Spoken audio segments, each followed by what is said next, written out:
Welcome to Story Punk. I am Scott. I am Drew. That's a statement. It's true. It is. We're here today. We are here today. This movie has a heightened reality to it, so I wanted to start mellow. Gotcha. Okay, I'm sorry. I was trying to be. I'm the opposite end. I understand. I'm the authoritative colonizer. Are you more Bheem energy or more Ram energy? Let's find out. We'll find out. Are you team? Are you? No, we're not doing that. Put it in the comments. Anyway, we're talking about the movie RRR, which is from India. That's where we are on the last installment of our international month for the month of June in the year of our Lord 2026. Not my lord. I know. Yeah, I don't know why people say that. I mean, well, I know why people say that. It sounds silly. Anyway, here's the first thing I wanted to say about the movie. Please. So I watched this. I watched it on Netflix, and I guess this is the sort of thing that happens when you things get packaged for international distribution.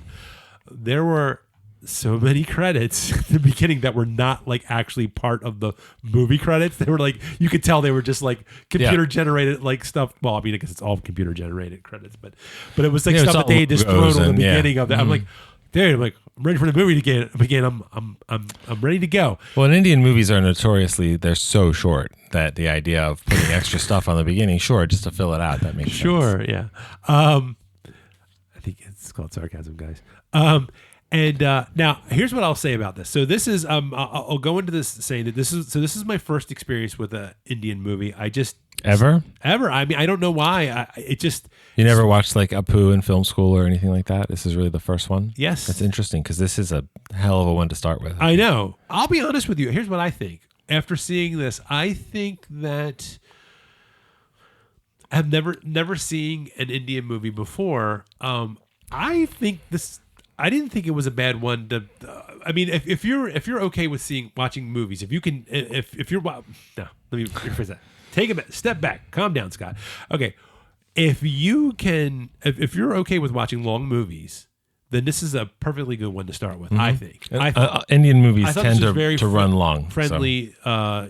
As far as because there's you hear a lot of things about Indian movies, and I think a lot of it, and I say this like I'm going to say stereotypical Bollywood. Like I have any experience with even seeing a Bollywood movie, I have no idea. No, whatever. I don't know what you're going to say, but whatever you're about to say is a stereotype that a lot of Western viewers share. Yeah, that's just a perception of the industry. I just heard a lot about the singing, but I'll get to that in a second. But what about this movie in particular? I heard a lot of glowing reviews. Now.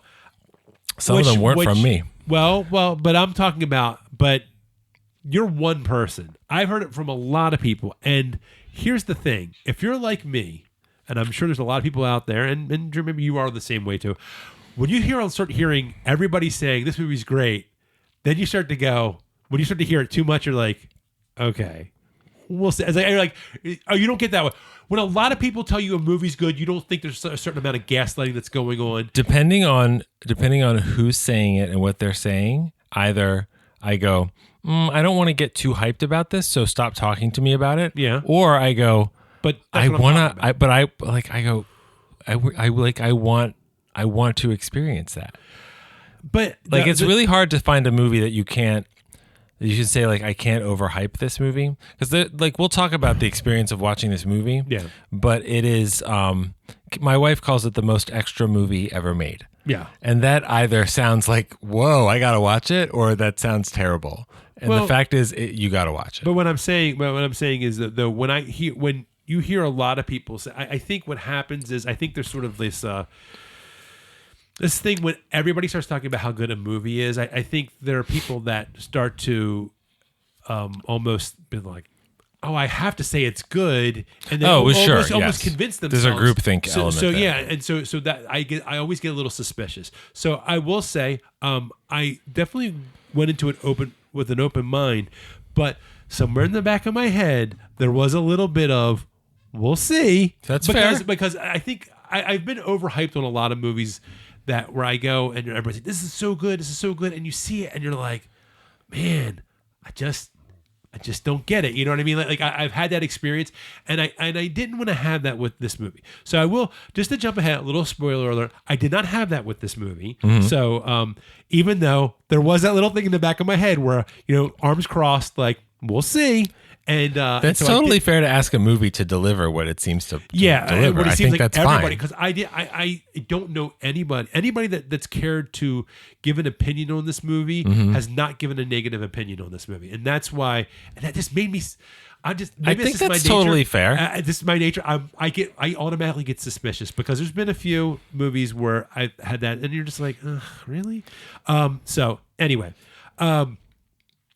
This movie, one other thing that I want to bring up before we actually start getting into the meat of this, one thing I had to laugh about is that, as anybody knows that I'm sure that listens to this podcast, in Western movies, when we have an Indian character, we tend to give them the random name, like Raj, or like the very common names that are associated, very stereotypical names that we know here, like in the U.S. especially, to Indian people. And I thought I had to laugh when I found out the name of the woman that Bheem is in love, or I don't know. He's taking a liking to. Jenny? When she says her name, he says Jenny, which is the most basic white female name. It literally is the most basic one. And I was like, well, hey, you know what?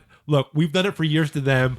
It's our turn now. But they also have a joke about that where he thinks her name is. That is very funny. Don't call me Mem Sahib. My name is Jenny. I know. And he's like, don't call me Mem Sahib. My name is is Jenny. And then Ram is like, no, man. She's saying, don't call me that. My name is Jenny. He goes, oh, it's an easy name. And and something like that. And this is why I don't. I hate when TV shows or movies when they don't, like, when there's a joke sometimes just for the sake of saying something funny. And what's great about that line, you know what I mean? Like what I mean by that is it's like there's nothing more to it. It's like dialogue cotton candy. It's kind of there, and somebody says something and he gets a chuckle or whatever. But what I like about that line in particular, like what you were saying, is that actually shows something about, it's actually a revealing character, even though it's just like a little, like, you might think, it's just like a little funny joke that he's making. He misunderstood what she's saying, but it also shows that oh god, it's hold on, is what's his name, the mustache guy. You're talking about the character? Ram Charan. Ram Charan. Yeah, the actor Ram Charan. His character is it? Did he go by Ram? He goes Raju. Raju. His name's Ram. Sorry, Raju. Well, I mean, he's playing a character that's Rama Raju, so you could get confused. I understand. But the point I was trying to make is that it also shows you his level of education too. Right. So that makes that sort of that distinction of where he is. How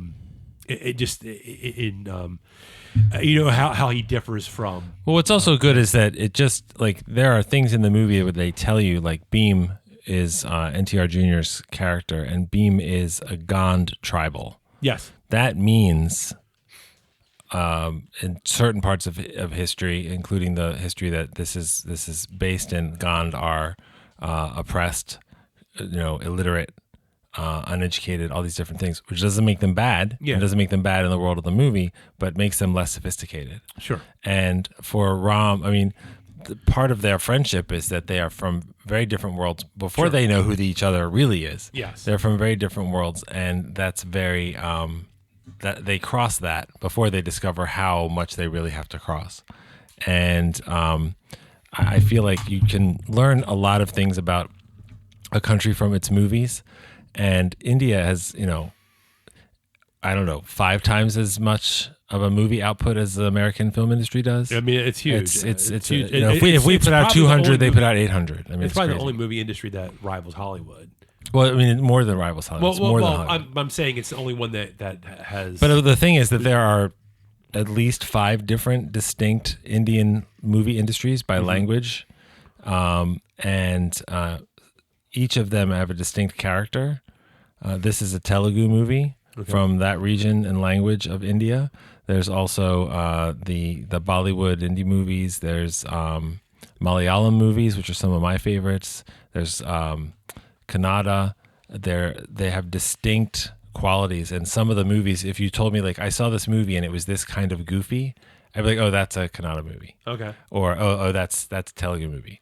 And I mean, the whole idea of like this movie is the most extra movie ever made, that sounds like S.S. Rajamouli in a good way, who is the director of the movie, who writes movies that are outrageously crazy giant movies. And he writes them with his dad, which I think is adorable. And they're good and they're huge hit movies. And this movie was such a big breakthrough internationally. Lots of Indian movies, they're huge movies. They may do very, very well. They don't really break out internationally like this. And this one broke out so much it won an Oscar and all these other things. And it's really pretty spectacular because it deserves that attention. So as I was saying, this as a how I kind of went into this with an open mind, since I had not seen an Indian movie before. I did know there was a lot of singing. And so I was wondering how. I mean, that's what I'd heard as far as that's the stereotype. Yes. I think because Western audiences have this idea that everything's Bollywood, right? And so that's and I knew that wasn't true, but I did know that there was a lot of singing, and I wasn't sure. So there is singing in this movie. So for those of you that have not watched an Indian movie before and are considering it, understand that there is, but. But it works, you know what I mean? Like even though there's a scene, there's a torture scene, and he's singing, and you're like, how the hell does that work? It works. I don't know why it does. It's very moving and exciting and upsetting, and you wouldn't think it would, but it does. Well, like the song that won the Oscar is called Natu Natu. Or in the version on Netflix, it's Nacho. It's the one where they dance. At the end? They end up with the dance competition. Oh, the dance competition. Okay, yeah. That is a perfect example of how this kind of thing can work in any movie. That is a fantastic song. It's funny. It's incredibly well done. It also drives the story forward on 5 different levels at once, and it is like I would dare people to watch this movie and not find that entire vibe of that whole scene infectious and exciting and delightful. Well, what's really funny is that, you write this movie in a language and then they dub it into the other languages in India. So most people, they're not going to go and say, well, this is a Telugu movie and I speak Malayalam, so I'll just watch it with Malayalam subtitles. No, they'll have actors dub the dialogue into Malayalam, and they'll rewrite the songs and stuff. So there's stuff that you watch on Netflix in that version, which is dubbed by the same actors, which isn't always done. So that's good. Netflix has the Hindi version, right? But there's like Natu Natu when it goes to the chorus. It's like, come on, white boy, come on, white boy. That's not the Telugu lyrics. I was like, be like a chili, be like a roti chili. Like it's really funny, the differences and stuff. But it's Natu Natu is the version that is in the original Telugu soundtrack and is the one that won the Oscar. And I think that, like, if you want to know, like, what can an Indian movie do that is just exciting and different than what you might expect from a Western movie, this movie is a great example of that. That scene is a great example. Because I was totally digging this movie, and then that scene happened, and then I was like, this is an all-timer for me. Well, I mean, the thing about it, too, is that, but that's sort of would be expected in a movie like a scene like that, like with the dancing and the singing. But I'm talking about even the parts in the movie where, like I said, like there's a torture scene and they're singing and that, like they make it work. And it is like when they can do that, you're kind of like, wow, okay, this works.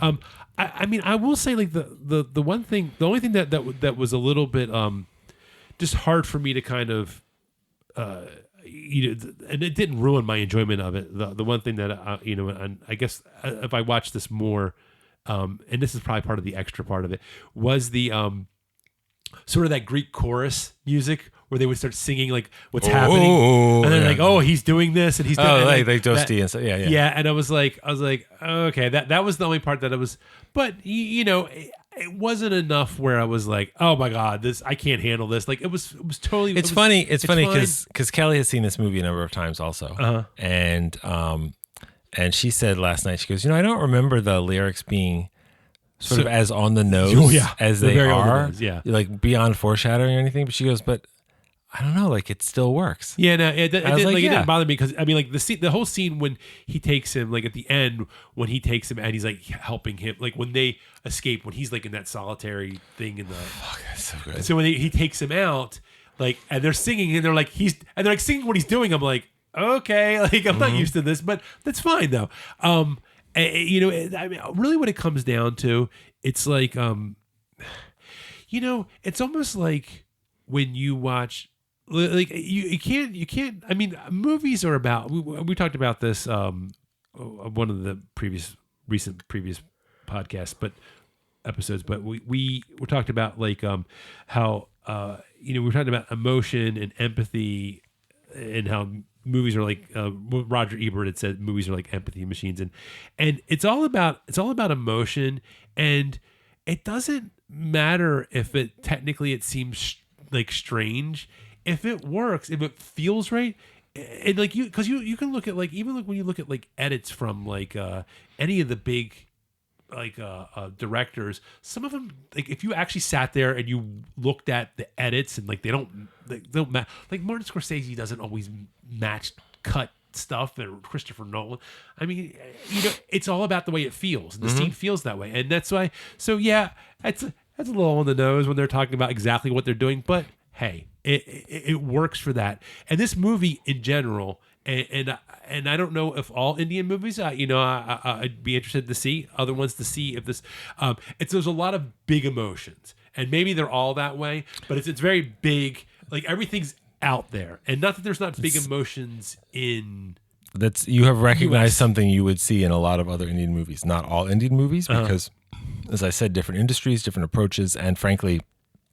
You know, just a huge range of movies like any other you know, movie industry, but there is an earnestness to a lot of Indian movies that probably feels dorky to a lot of Western audiences that is just so refreshing and exciting to me. And this movie it's big. It's like it's there, and I think the scale of it is just great. Yeah, we don't scale it up like that. So not emotionally like that. We scale it up like it's a whole planet of blue people and space battles and whales and all that kind. And that is undeniably gigantic.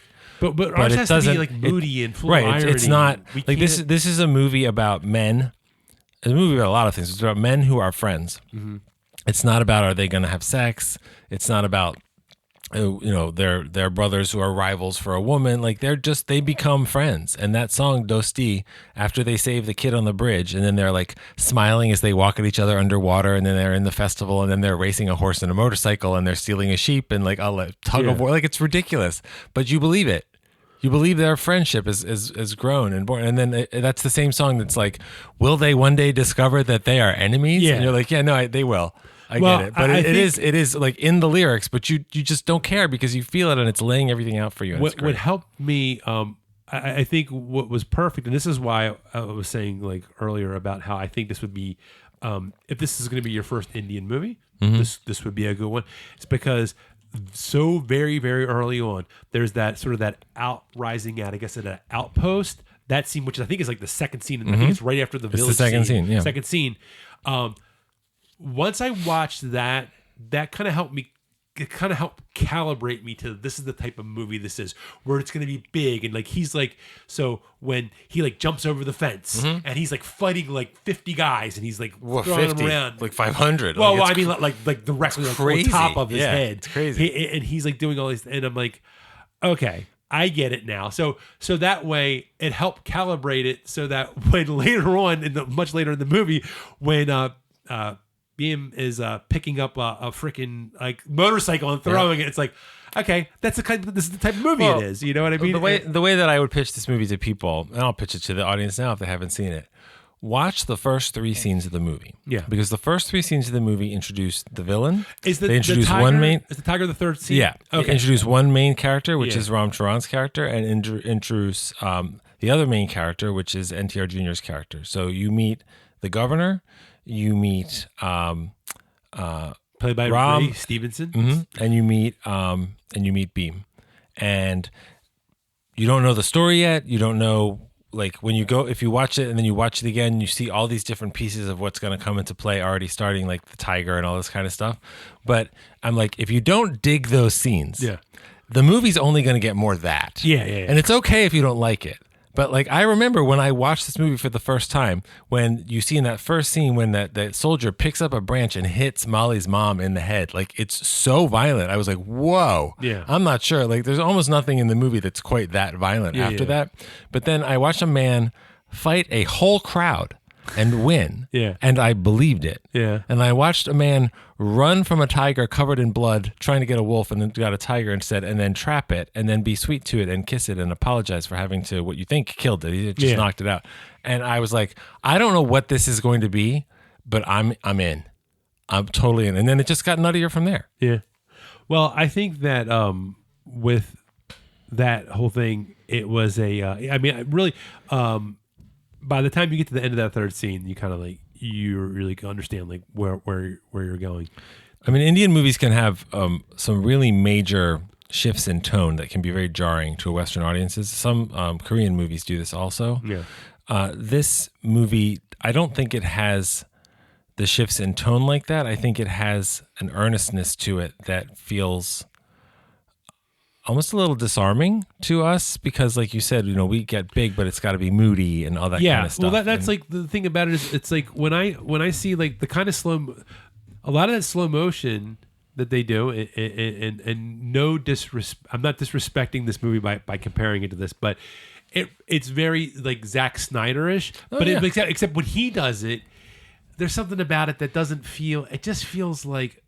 Because it's like it is like moody and it's like so, and it's like when you watch there is something sort of genuine, and so hey, when he's hopping on the motorcycle and he's throwing his leg over the seat of the motorcycle and it's in slow motion, you're kind of like, okay, I'm in for the ride. I mean, the movie could be an hour and 45 minutes without slow motion. I have no idea, but I wouldn't trade a second of it. No, yeah. So it's like, but you are, it's sometimes it's just I shouldn't say sometimes it's definitely it's a matter of tone, and he's hitting the right tones where, at least for me as someone in the audience, I'm like, okay, I think it's because, and I really do think it is because of that second scene. I don't feel like I never had a thing where I was like, like rolling my eyes because I just knew what I was getting into, from that second scene. Also, keep in mind, I mean, because the first scene is very intense. Yeah. And then it's like, but then you go from that to. Well, you realize two things. First of all, it's a superhero movie. Yeah, definitely. And that's, I agree with that. It's very comic booky. Yeah, and the more that you definitely see that as a comic graphic. Oh yeah, and the more that you get into the movie, you're like, well, I'm not supposed to really believe that ththese are real people doing these things that are by any definition superhuman. But also, it's a historical fiction as well. Yeah. Because it's about two real Indian revolutionaries, Komaram, Bheem, and Alluri, Sitarama, Raju, who did not know each other and never met, and fought British colonialism, I think Raju at the end of the 19th century and Bheem at the beginning of the 20th century, although I might have that backwards. And there's a period of their lives that may have looked like we lost track of them historically, that could have overlapped. So the premise of the movie is like, what if they knew each other and what if they worked together to fight the British, which, by the way, in case you weren't sure, they're the bad guys in this movie. Like, they are super villain bad guys, and that's totally awesome, and they deserve it, and it's great. But it would almost be like, what if you took American historical figures and you were like, what if Hamilton and George Washington and Aaron Burr were in a musical? Like, you just sort of did your own thing with it, and it totally works. And so if you don't know anything about, anti-colonial history other than Gandhi or something like that in India, like I couldn't have told you who Bheem and Raju were in real life. I heard that this was based on real people, but don't get any history out of it. That's pretty fair. But it is about like a real fight in real Indian history, and it's instantly recognizable to the same way that like the real Raju, there's a statue of him that looks like the god Rama, and that's the end of the movie when he's got the bow and arrow and the long hair and the fire behind him and all that kind of stuff. And that's the scene where they start like throwing motorcycles and shit. And it's great. But this movie, I could understand now because this started my of Indian movies. And the show that I used to do on YouTube, there was one of the guys on the show, John Quattrucci, who we've mentioned before. He's got his own show. He is he's a very American guy. He lives in Boston and he does American things. And he fell in love with Indian movies to the point where he has had his own YouTube show for several years now called John Talks Indian Cinema. And he's got a loyal audience. And the Indian audiences, it turns out, I discovered, love when Western viewers engage with Indian movies. And you can mispronounce these names right now. And if we got comments, 99 out of 100 of them would basically be like, yeah, that's wrong, but good try. And here's how you could say it, or here's another movie to check out, or any of that kind of stuff. Because what you don't realize is this is a whole universe and a whole world. Like, what if you didn't know anything about American movies? And then you discovered 100 years of Westerns and thrillers and sci-fi and detective movies. We don't think about it because we are the dominant movie culture. Everybody in the world, just like in Secret Agent, saw Jaws, saw The Omen, saw Star Wars. This movie got seen around the world by more people than a lot of Indian movies, and I was thrilled for it, and I thought it was delightful. But the thing about this movie also is that it's very exciting on a lot of different levels. It's exciting emotionally. It's exciting storytelling. It's exciting action. It's bold. It's got effects that sometimes you won't confuse with photorealism, but you also won't care. Yeah. Because also in India, except I guess for some horses in this movie, legally you can't use real animals. Yeah. So like, I know that was actually one of the things that came up in the beginning. I remember there was a disclaimer talking Yeah. about, the animals. Yeah, there's a lot of disclaimers in Indian movies, and anytime anybody smokes on screen, there's a graphic that will appear in the corner that says like smoking is really bad for your health and can kill your babies and stuff like that. Like legally, like that could take you out of the movie, especially if somebody's smoking something in a movie set 1,000 years ago. But it has to have that.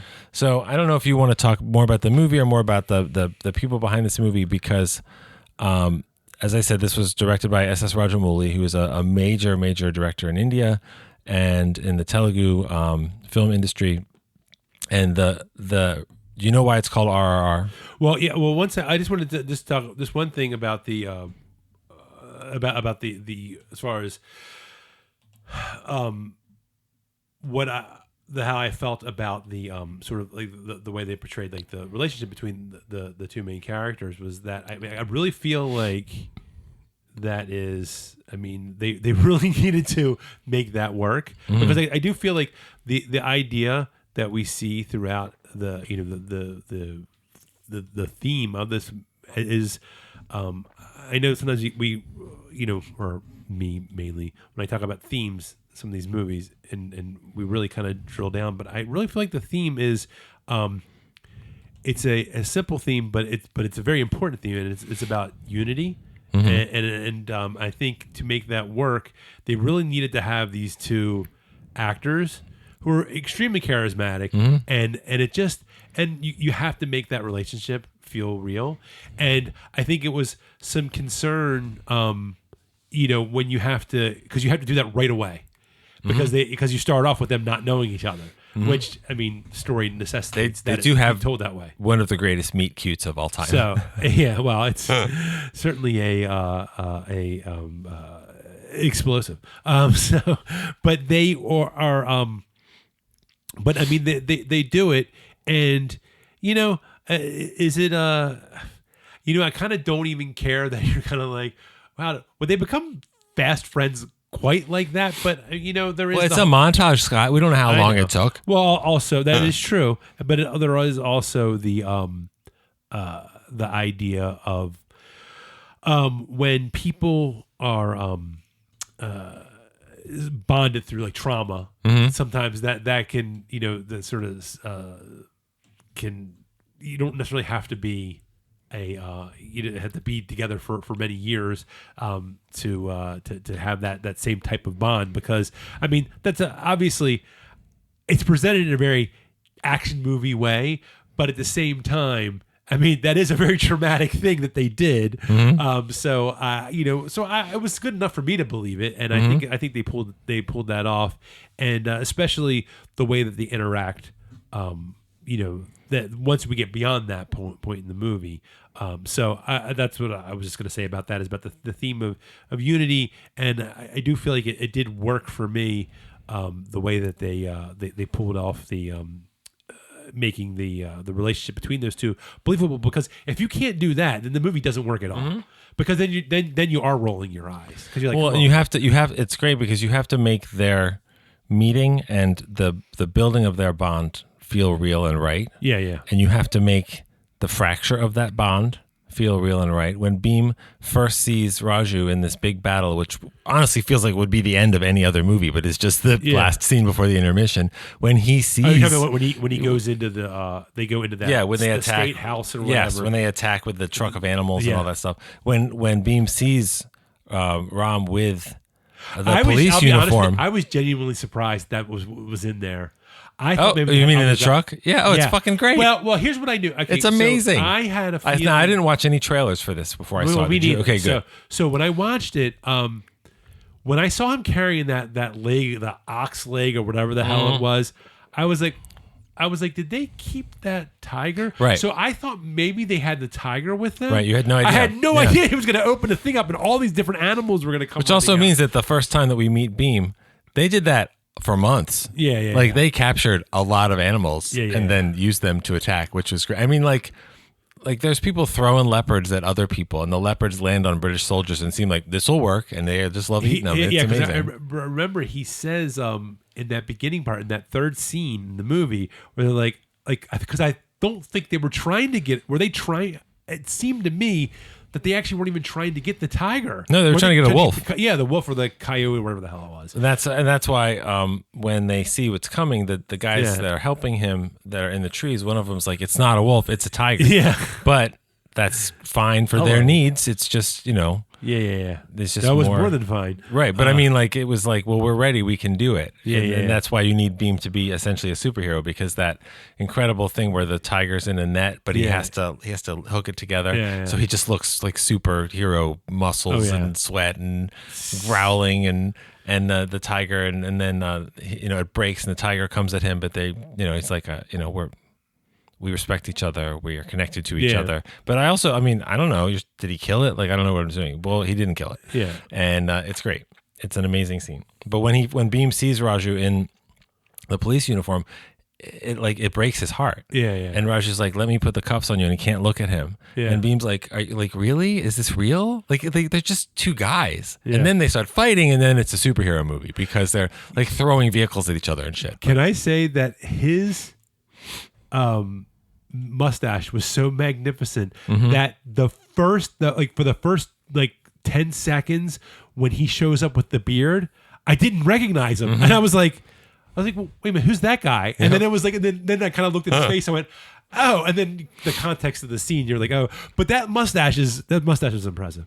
I could never grow a mustache like that. Indian movies, and you can listen to John Talks Indian Cinema. He'll cover this a lot with some of his favorite actors. There's some absolutely magnificent hair. Like really extraordinary hair and facial hair, like really amazing stuff. And so what I was going to say about this movie, about the title and everything. Yes, go ahead. It's called RRR. I know what the R stand for. But we have to. We didn't really pick this up watching this. This would be like if Brad Pitt and Tom Cruise and Steven Spielberg all made a movie together and had never made a movie together. Yeah, you'd be like, well, that's going to be one of the biggest things ever.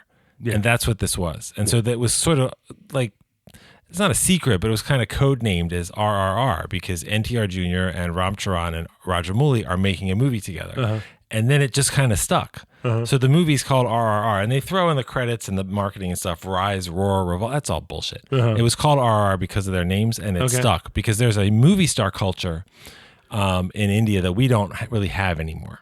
But there are people in India that are movie stars and are beloved in ways that we would recognize of, like, I don't even know, 60, 70 years ago in American Hollywood or something. It's amazing. So this was a big deal to get made. And I mean, the movie cost like $60 million. Really? That's it? It made $25 million on its first day. So this is a gigantic, this is like one of the biggest Indian movies ever, one of the biggest Telugu movies ever, the top grossing Indian movie of the year in 2022 when it came out. It's the first Asian movie to ever win a music Oscar, like all this crazy stuff. I didn't get a chance, and I was sad that I wasn't able to get a chance to research this, but like, I'm sure that they probably used some computer generated. The movie's full of CGI. No. Hold on. I'm talking about specific scenes for the crowd scenes, but it sure looked like they had a lot of scenes that had a lot of real people in them too. They had, if they had 300 extras and they turned them into 3,000, it's like Lord of the Rings. But it's still a lot. It's like those aren't 8,000 horses. Yeah, it's still 400 horses. Yeah, by today's standard, that's still a lot. We don't really do that anymore. We don't have those big, huge epics where there's like 1,000 extras anymore. Right. That's why, like, if you see Red Cliff, which was one of John Woo's movies that he made. When he went back to making movies in China, and it's a historical epic with a battle. There are scenes with thousands and thousands of soldiers, that are thousands and thousands of extras, like Spartacus or something like that, like really crazy stuff which you don't see. And that's Red Cliff is 20 years old, not even, and this movie gives you that scale, but it doesn't. I don't know. Like if you look closely, you will notice the environments and the landscapes sometimes look more artificial, but you don't question the people populating it. Which is really interesting. I mean, there's a few, like obviously like some of the effects, like there was a few effects where there's like something like flying through the air at one of the heroes. Like there's the scene where is it Bheem or Bem? Bheem. Bheem. Bheem. When he is drinking the water at that end, and they shoot the arrow at him, and it's like you look at that and you're like, it's kind of computer generated. Yeah, but who cares? It's like, but you don't care. It's like I think sometimes, I think a movie, if they, sort of like we talk about, like there's I think if a movie is done in such a way where it's really kind of invites you in, you're kind of willing to just go along with this stuff. It doesn't really matter because you want to believe it. So your mind will be like, I mean, and it's funny to look back later and you go, oh, that was kind of fake, but you don't care in the moment if you're really invested in it. Because here's something else that I noticed that was kind of a strange phenomenon for a period movie. There were times that I think I was so invested in just the relationships in this movie that, and I'm not just talking about between the two male leads, but like even like Bheem and Jenny. No, not Jenny. No, his sister. Like the girl he was Molly or whatever. Oh, the little girl. Yeah. Oh yeah, it's amazing. Yeah, it's a sister. Isn't it? Well, I mean, he's the shepherd, so it's like she's a child of his flock. Like they may or may not be blood, but it might not really be the Gondar, the Gondar, they're the meek people, but they have a shepherd. That's when the Indian guy's trying to warn them. So it was a metaphoric sister. Yeah, but I mean, they are family, and he came to rescue her. That makes a lot more sense because now that I think about it, the mother was kind of young. Okay. Now that's why like that scene where he, it's ridiculous that he's like, I got to make a bracelet and gives this to Jenny. Like he's using a forge and 4 seconds. She's still looking at cloth or whatever. Yeah. But when Jenny gives Molly the bracelet and she realizes it's from Bheem and she starts crying with joy, like it's really moving. It's really beautiful. But when they see each other inside, it's very moving. The point I was going to make was that I was so invested sort of in the relationships that sometimes until I saw something that specifically reminded me of this, I kind of forgot it was set in the 20s.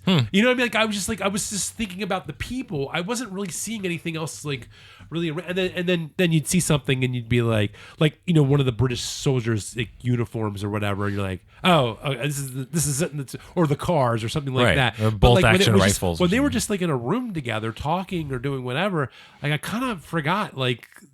That this was this is pre-independent India in the 20s. You're like, oh, okay, you know what I mean? And I think that's, to me, I only bring that up because that I think that says a lot about when you look past all of the crazy slow motion and the crazy like heroic feats of lifting up a how many ever pound motorcycle and throwing it into the bad guys and jumping 50 feet into the air. Like it's all about the truths of these relationships, and I just and I was totally into that part of it. I love it. I'm glad that it hit you that way, because that was one of the most powerful parts of the movie for me. Is it's about friendship. Yeah. And like going there with your bro, and it's so simple and it's so satisfying, and you believe the feelings and the emotions of it, and it doesn't matter if. Like the scene where they rescue the kid where they first meet is one of my favorite scenes in any movie ever. It's ridiculous. Like these men see each other as tiny little figures from a bridge and on the ground, and they immediately start communicating, and they jump on the motorcycle, and they have a plan which basically mostly involves a rope and pointing their fingers, and then it's just ridiculous. And they use the flag of Indian independence to like save each other, and then they literally meet. And that's I love when movies do this. I didn't realize it. They meet under the bridge and they grab arms, and they are laughing, especially Bheem, and they introduce themselves, and then the opening credits. That's 40 minutes into the movie, 40 minutes in, and then they're like, okay, here's the movie. It's called RRR. It's fucking great. Did you know? So, and you probably do know this. So I didn't, like I said, I didn't get to really do as much behind the scenes research as I would have liked to have done. But they took 25 days to shoot that scene. On the bridge? Yeah, that's crazy. And then and that was just the main part of it. Like apparently they went back and did more shots like a few months later. Well, and the train that has the accident is a combination of mostly of models, and of digital photography. And the models are very good, and they're from a company in Pennsylvania. Oh, so wow, crazy. That's a real international production. So. In the city of Delhi, there's a scene of trains that's crucial to these characters meeting each other, and it's like there's people from all over the world that worked on this movie and should be proud of the work that they did. It's crazy. I know, and it was like I was very surprised in that first scene to see Ray Stevenson, who I still think is actually the best Punisher. No disrespect to John Bernthal. I think Ray Stevenson is an amazing actor. I know, and it's so sad I was sad to hear that he had died, as he was not. I think that was before his time. Yeah. And he's always someone that there was always more to him and his characters. And he was playing he's the bad guy. He's more interesting than that. Yeah. This is actually one of his more comic book villainous roles. Sure. But he's so bad. Yeah. He's so evil that when he gets you're like, okay, that's cool. Well, yeah. Jesus. Yeah, Allison Doody plays his wife, and like with the torture scene that you mentioned, which is another spectacular sequence for so many reasons. Like they're making Ram whip Bheem, which is horribly painful to watch, not just because the flaying of the skin, but because it's his friend.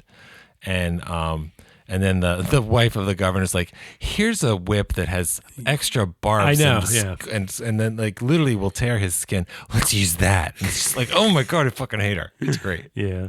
I didn't remember, does she get blown up? No, she ends up on the on the barbed wire. Oh, she falls on the bar. Right. Yeah. Right. Like the whip. Right. Got it.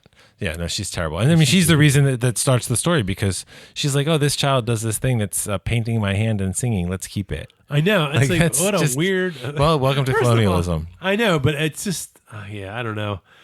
I guess I can't imagine thinking, just take this kid away from it. That's because you're not a colonialist, asshole. That's probably true. I'm willing to vouch for you. Thank you. There's nothing imperialistic about this, Scott. I try.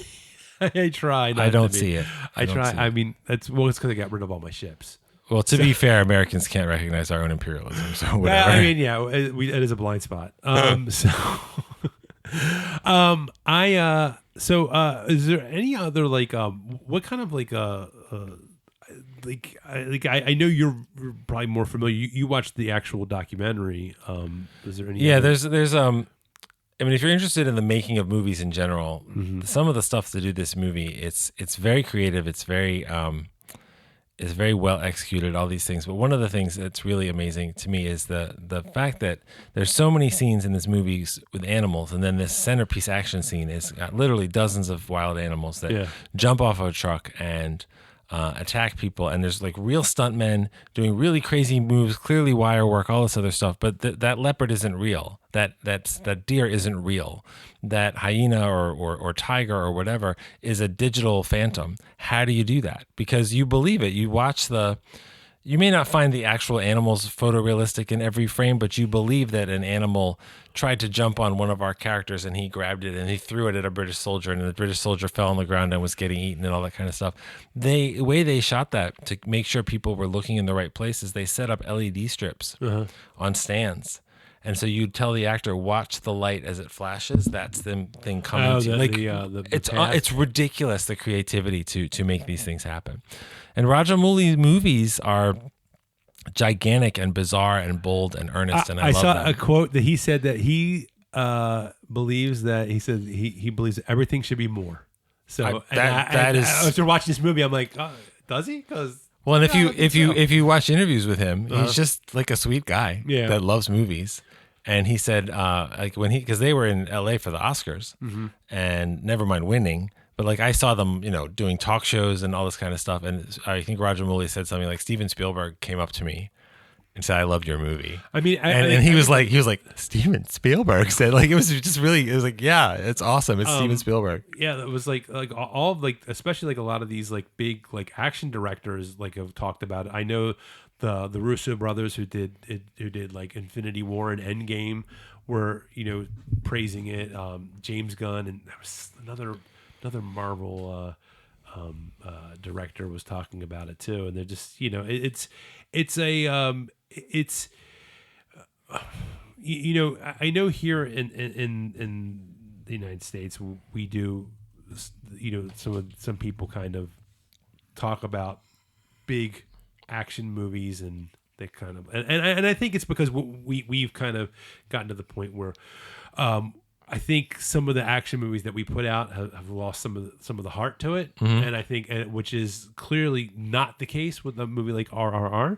And if it's a good story with great characters, that's not always the priority for some of our biggest movies. Yeah, and I think that sometimes people kind of lose their way here. They forget that story matters. Well, that's right, and that's very much what the problem is. I think that they treat it like it's an assembly line, and they're just like, people like they take the wrong lessons for why things make money. Yep. And it's like, if you want to make money, make something good. Make something interesting. What's crazy about Rajamouli's career is that it can always be more, and it means that his movies have to be bigger and bigger, and his next movie looks bigger, and apparently they really are going to make a sequel to this movie at some point. That'll be bigger. Yeah. I don't know if that will be 4Rs or RRR2 or I don't know. But his last movies, because you have to remember when this movie came out. No, is this the last movie he put out? This is the last thing that he has directed. He's working. I can't remember the title of it, but he released a trailer for his next one, which is I don't know what it is, but it's gigantic, of course. But he did a movie. There was two movies. It was the beginning and the conclusion. They released them, I think, a year apart. It was like Lord of the Rings for Indian audiences in this just gigantic fantasy action movie. It's called Bahubali, which is the name of the main character, and his son are played by the same actor, Prabhas. Prabhas is a gigantic movie star like these two in this movie. And Bahubali is this gigantic, ridiculous, fantastic, incredible production design, effects. The scale of it is just crazy. It's so creative. If you watch movies that show like wild special effects from action movies, there's a bunch of stuff from Bahubali. Let's take a bunch of our soldiers and their big shields and put them in a catapult and launch them over a wall, and they all stick together. They look like a drum of a revolver spinning through the air, and then when they land, they explode out and they're ready to fight. It's ridiculous. It's also awesome and fun, and they're both on Netflix. I would recommend them. Bahubali. Okay.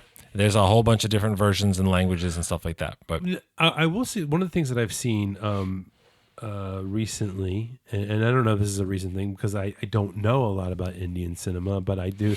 It seems like they're, like I said, I don't know if this is a new thing. It seems like they're I've seen a couple like gangster type movies? Is that like a new thing for them? No, or? they've been making. They've been making crime movies for decades. Okay. There's one. I think it's because I've seen I saw like a little like preview or something like that for like 2, and I was like, and I've seen 0 before that. I gotcha. So when you see something like that, when it goes from like even 2. When you've seen 0 before, then I was like, oh, is this a new thing? I mean, it'll be, depending on how you learn about stuff, it'll be all over your algorithm, and then that's it. You're hooked. But like there's in a lot of the Indian movies, it's like, let's make a 3-hour movie. Well, since I did all the research for this week, I'm sure I'm probably going to get all kinds of Indian stuff. Yeah, probably. Now. But like let's make a 3-hour movie. Yeah.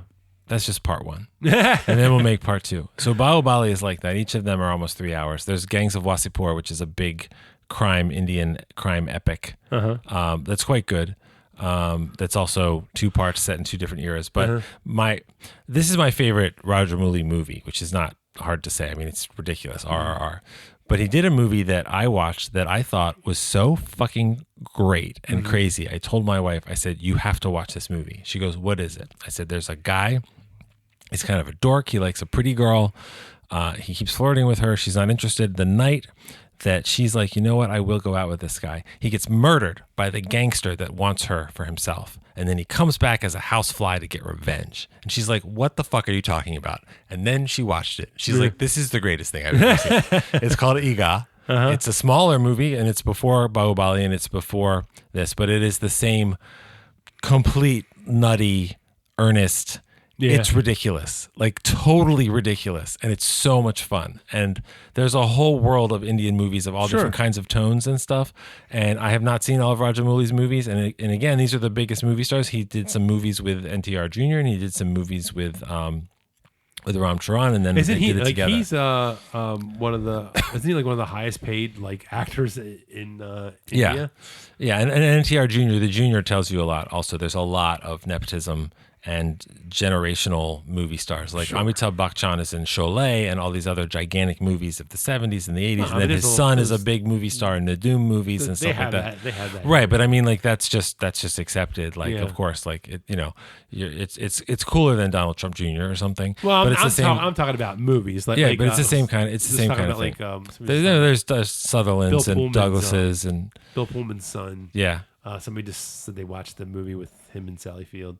About an octopus or something? I don't know. Oh yeah, the very shiny something. I don't remember, but I actually like Bill Pullman and I like his son a lot as actors. But not to distract. What I think is interesting is that if this becomes like it was for me, and I think for a lot of people, a gateway drug to Indian cinema, there's so much stuff to explore.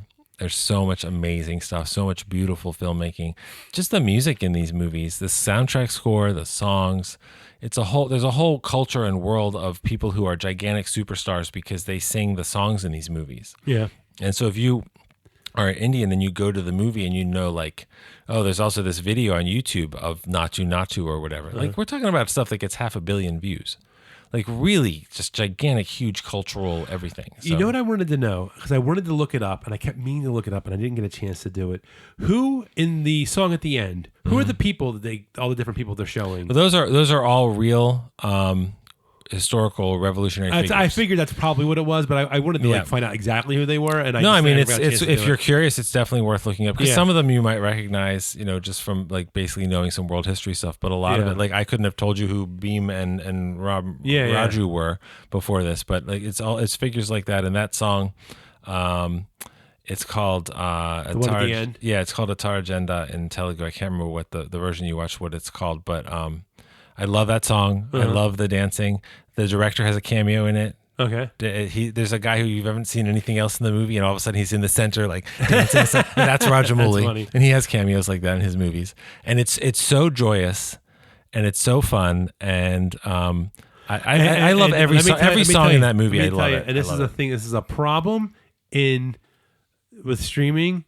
God damn, they wanted me to watch Once Upon a Time in Hollywood. I'm like, no, I'm watching this damn song. Can you please stop? Oh, yeah. When they're like, we're going to count down. We're letting you know we're going to count down to watch Once Upon a Time in Hollywood. I'm like, you're like, I sat through 45 minutes of logos before this movie started and disclaimers and dedications. Let me watch the song. I know. Let me appreciate the art Now, I don't think, to be honest with you, if I'm being completely honest, I don't think they tried to do that until the song was over. I think it was like the credits after I do know they tried to do it with the last week's episode, for the secret agent. They were trying to do it right away. I'm like, nope. Yep.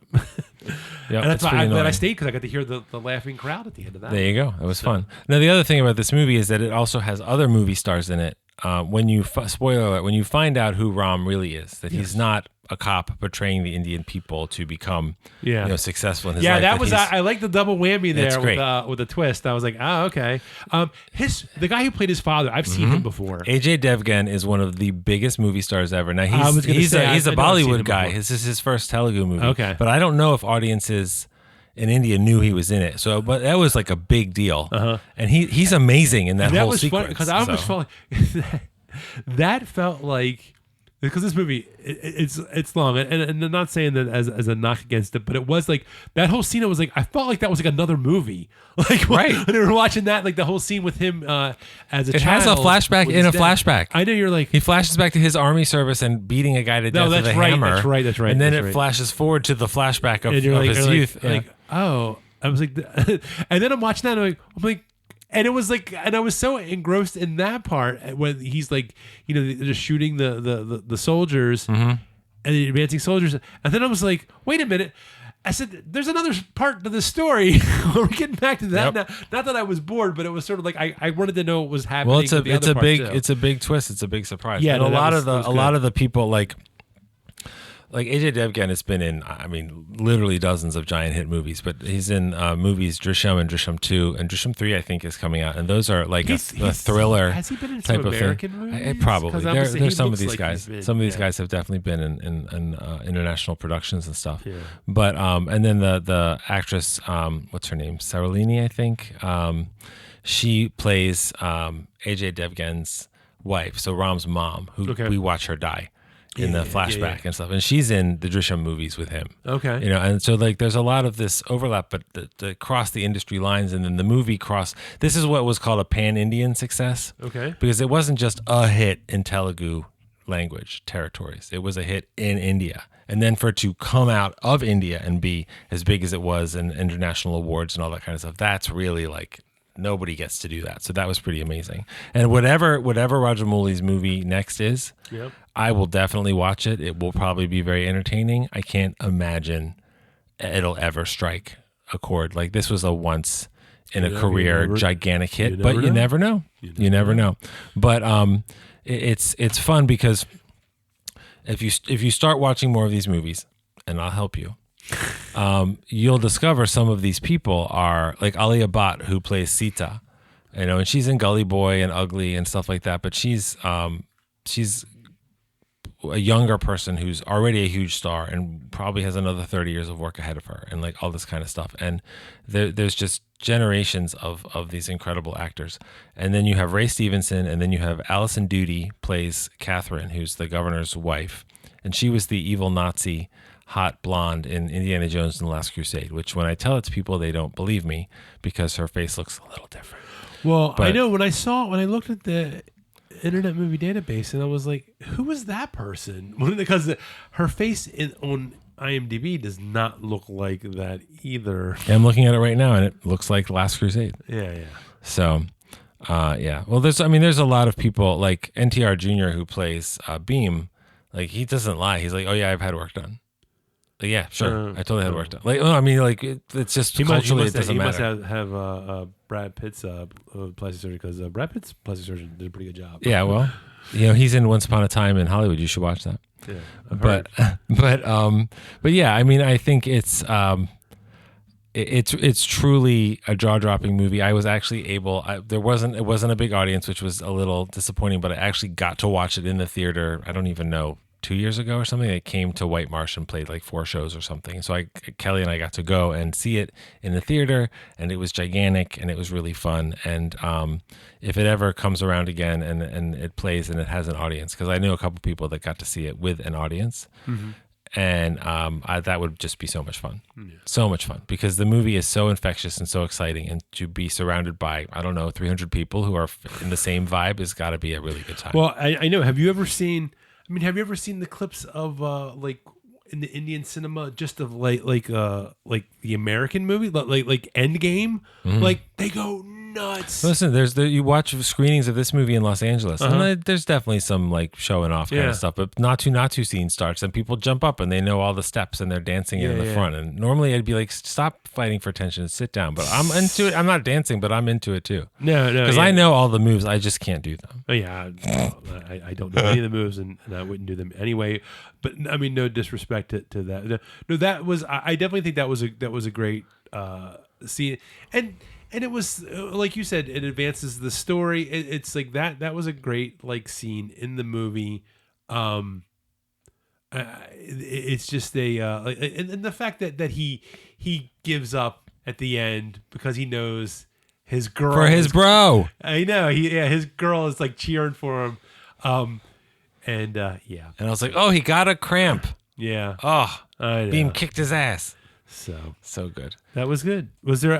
Did you have anything else to add to this one? Well, I mean, the scene where you mentioned it before, where Ram is in prison and Bheem breaks him out. Yeah. And Ram can't walk. Yeah. So he gets on Bheem's shoulders, and they turn into like a giant bug. Yeah. They're two-handed. Master Blaster. Yeah, they are. They're like Master Blaster, which they foreshadowed with doing squats with him on his shoulders earlier.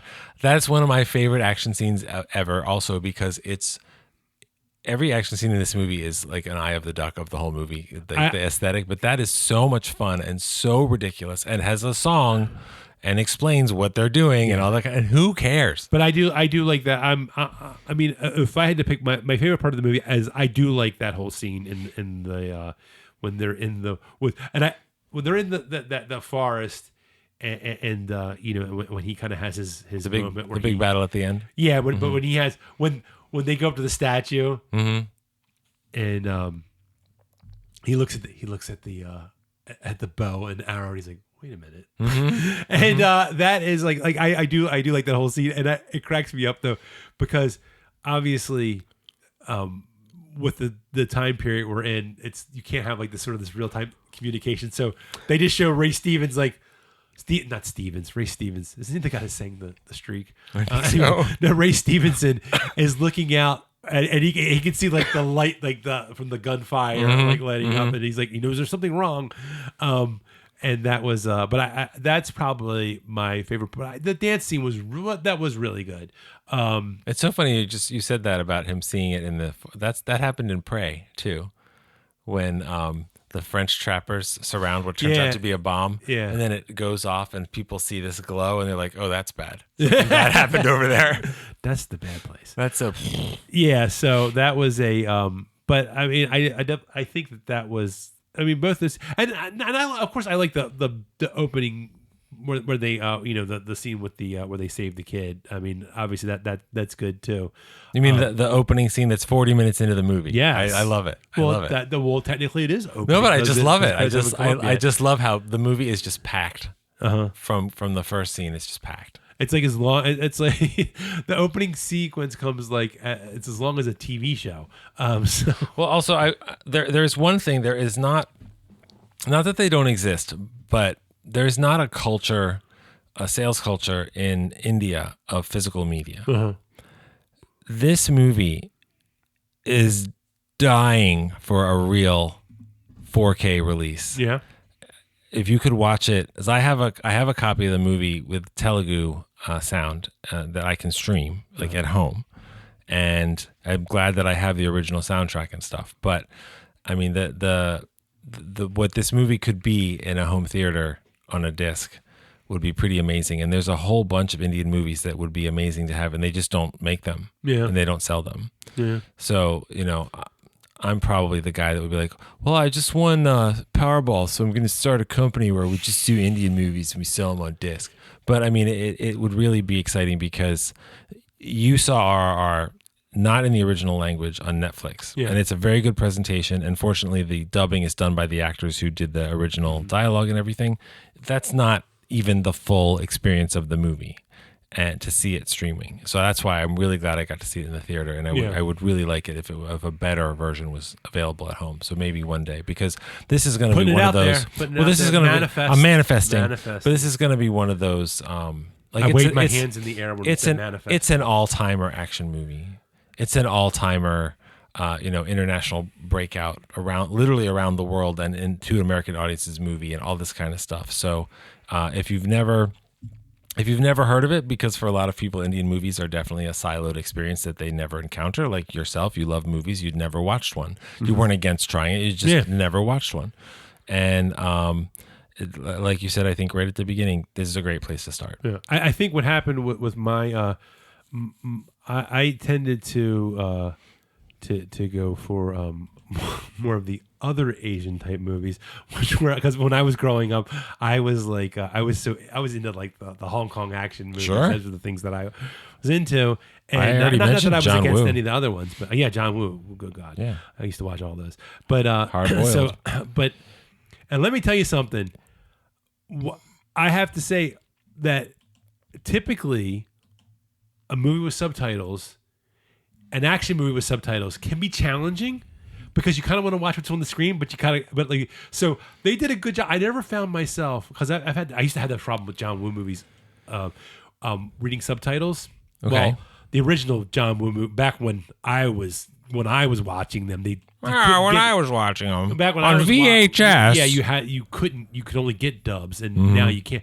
But when you watch some of those action movies and they're and the subtitles, and you're trying to watch the action and then you're trying to read the subtitles, it can be a bit challenging. But I will say they did a great job. Like I never felt like torn. Like, and I know that's probably not a director's decision to be like, should I have talking here and not have talking here because of, international audiences won't be able to read. And I don't want them to ever do that, but it just naturally happened in such a way that I never felt like I had to read something and choose between reading something or watching it. Because whenever I would do that with other movies, obviously what I just do is, I pick one and then I go back and either read or watch it.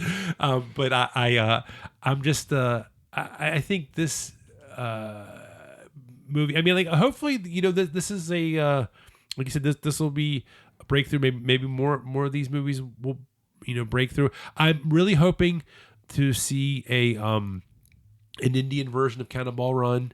So they can just get every single Indian star and and maybe some other countries. There are movies like that. No. There are movies that where it's just a bunch of cameos. Well, I mean, there are movies that like this one, like bringing together the biggest stars. Yeah. A lot of them aren't good. No, really. Really.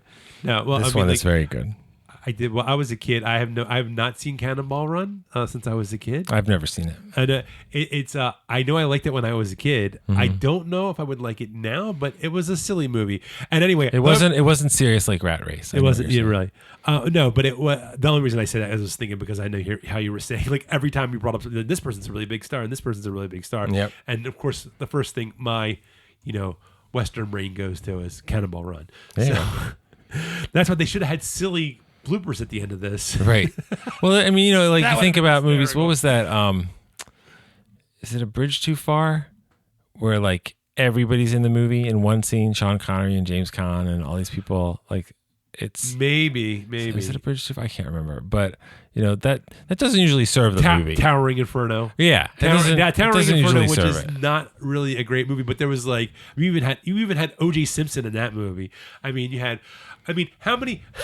I remember with O.J. Simpson, Paul Newman, and Fred Astaire. Now there's a that should be like a trivia question. They should have a movie that's like Leslie Nielsen and George Kennedy and O.J. Simpson. That would be crazy. They should make three of them. That's a story. I'm not going to tell it now because I don't want to take up more time because we actually this episode's starting to run a little long now because. Well, this is an Indian movie episode, so we can do it in a couple hours. It's fine.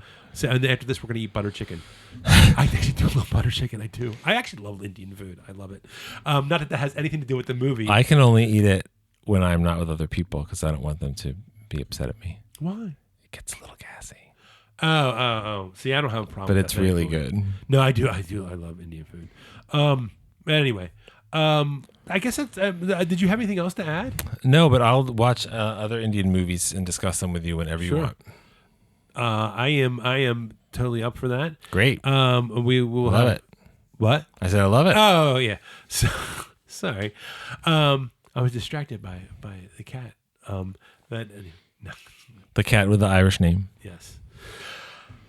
So anyway, I guess that's a wrap on RRR. And every time I say, which is not a pirate movie.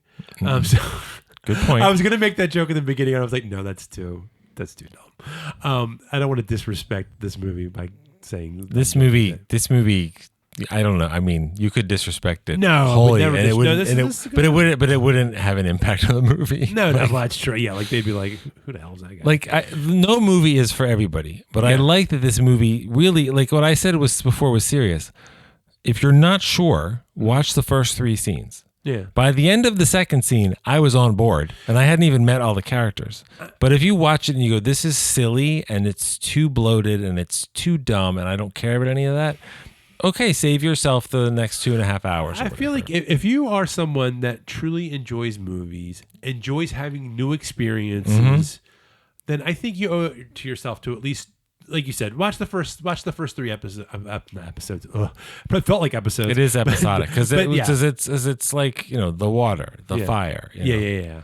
Although I have to say, I had to laugh because I remember when you were talking about the sentimental value episode, and you were like, "Oh yeah, when they're showing like the father and the daughter's faces, it's so obvious. I get it." And then I'm like, this movie, like the guy with his face, the water behind him, the fountains like shooting all over the place, and then the other guy with the fireworks going off, and I'm like, okay. Did you get it? Yeah. Did you get it? So but you know what? Look, that scene works in the context of that type of movie. Well, that's why it's okay. That scene with Bheem coming out of the water at the end, with Bheem coming out of the water with the spear. Yeah. And the water's coming off of him. Like, I don't even know what frame rate, super slow mo. Yeah. The way you describe something like that kind of cinematography and the idea of it and the stunt of it it's fucking awesome. Yeah, this movie is fucking awesome. It's definitely, like I said, if you truly enjoy movies and you like new cinematic experiences, then you should try to watch this movie. Please don't watch it on your phone. No. Please, God. No, I said I told, and also watch it all the way through. I know. I think there was. I don't know if it's fair to say there was great concern, but Drew did not that there was concern. That's not but he did say, like, you said something to me about like watching, like sitting down and watching it, and I'm like, don't worry. So that's what I did. I came home, I dropped my son off at school, sat down, and I watched it all the way through. Nice. I don't even think I got up to pee. I was just like, just watched it, because you can pee. It has an intermission. No, I know. Well, not on Netflix. It doesn't. Well, but after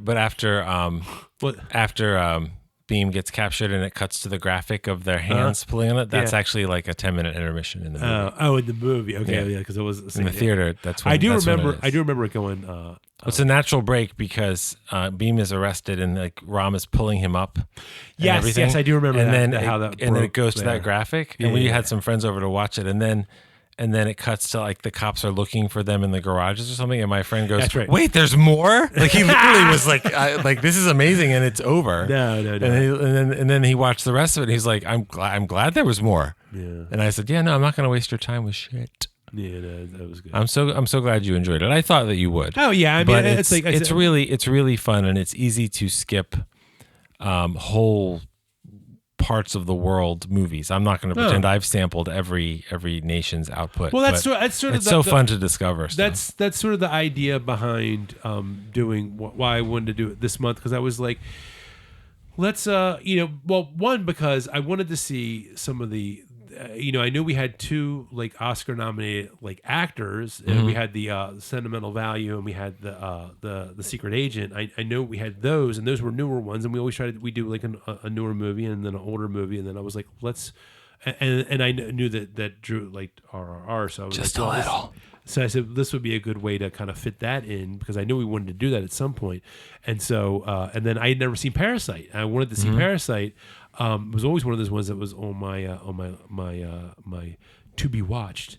What do you have, kids or something? I know it's not that, but it's just I can find a time. But here, if you enjoyed this theme for June, for July, we have this is the goofy one I came up with: Psycho Summer.